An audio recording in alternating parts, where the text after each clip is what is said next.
Il y a des œuvres comme ça qui traversent les époques. On peut penser à l'Ophélie de Millet, ou bien la poussette de l'escalier d'Odessa dans le cuirassé Potemkin.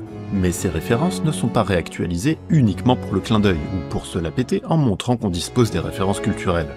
Non, le plus souvent, c'est que l'idée de base est tellement cool que le résultat vaut largement la peine d'éventuellement passer pour un gros copieur.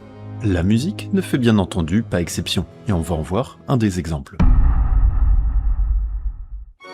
Handel, c'était un mec qui ressemblait un peu à Louis XIV, mais en moins bien habillé. Déjà parce qu'il était anglais, mais surtout parce que c'était un compositeur et pas un roi, et que donc il avait pas que ça à faire dans sa vie que de bien se saper. À la place, il a composé de la musique, et notamment une suite pour clavecin, dans laquelle il y a une sarabande. La sarabande en question, elle est ultra connue, même si aujourd'hui, on connaît plutôt la version un peu plus dodue pour le film Barry Lyndon, de Stanley Kubrick. Kubrick, dont il ne faut pas regarder beaucoup de sa filmographie, pour se rendre compte que c'était un gros kiffeur de musique classique d'ailleurs.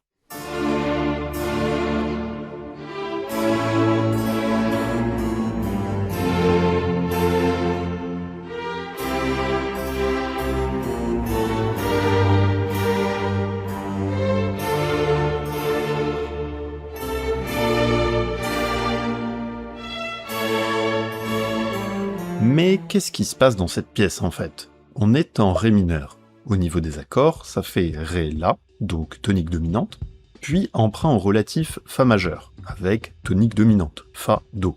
Puis retour en Ré mineur, en passant par un 5 de 4.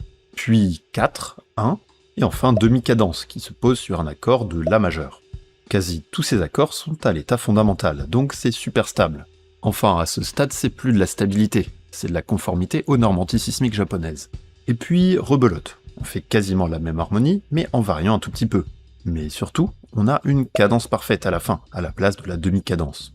Si on veut flex, on peut, comme certains musicologues, appeler ça un antécédent conséquent.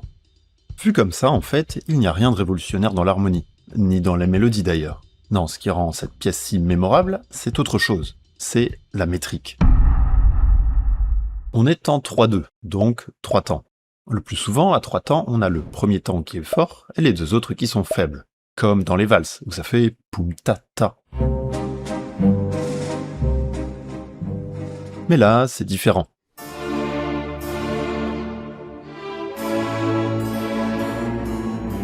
Et je pense que vous l'avez bien ressenti.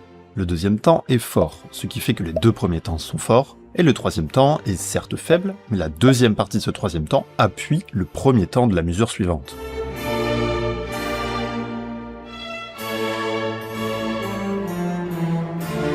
C'est simple, mais monstrueusement efficace. Et c'est aussi la preuve que pour faire de belles choses, on n'a pas besoin de faire des accords improbables, des virtuosités impossibles, ou de donner des pseudo-justifications conceptuelles. Mon objectif était de faire sortir l'art des espaces qui ont généralement le monopole de sa légitimation, de façon à questionner notre rapport au beau. Si historiquement la sarabande est le nom d'une danse, celle de Handel ne donne pas tellement envie de danser. Elle a une tournure grave et solennelle, presque funèbre. D'ailleurs, elle est en Ré mineur. Et vous savez ce qui est aussi très souvent en Ré mineur? Les requiem. Bon, là c'est peut-être une coïncidence, mais ce qui n'est pas du tout une coïncidence en revanche, et désolé pour le spoil mais vous avez littéralement eu 40 ans pour le regarder, c'est qu'au moment de la mort de Nausicaa dans la vallée du vent de Miyazaki, la musique, qui s'appelle Requiem, reprend la sarabande.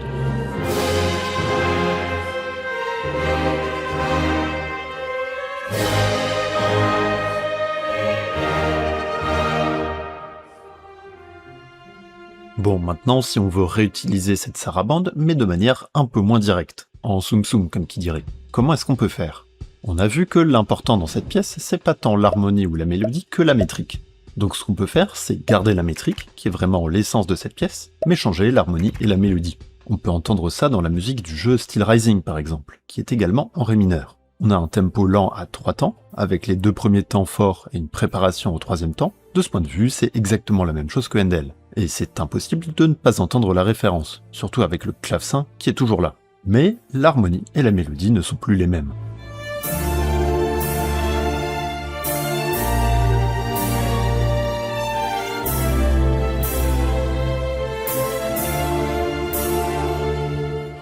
Bon alors, quelle version de la sarabande est-ce que vous préférez? Vous inquiétez pas, hein, je jugerai pas. Enfin, sauf si c'est celle de Fatal Bazooka. J'écris sur cette chienne de vie tout me tombe dessus.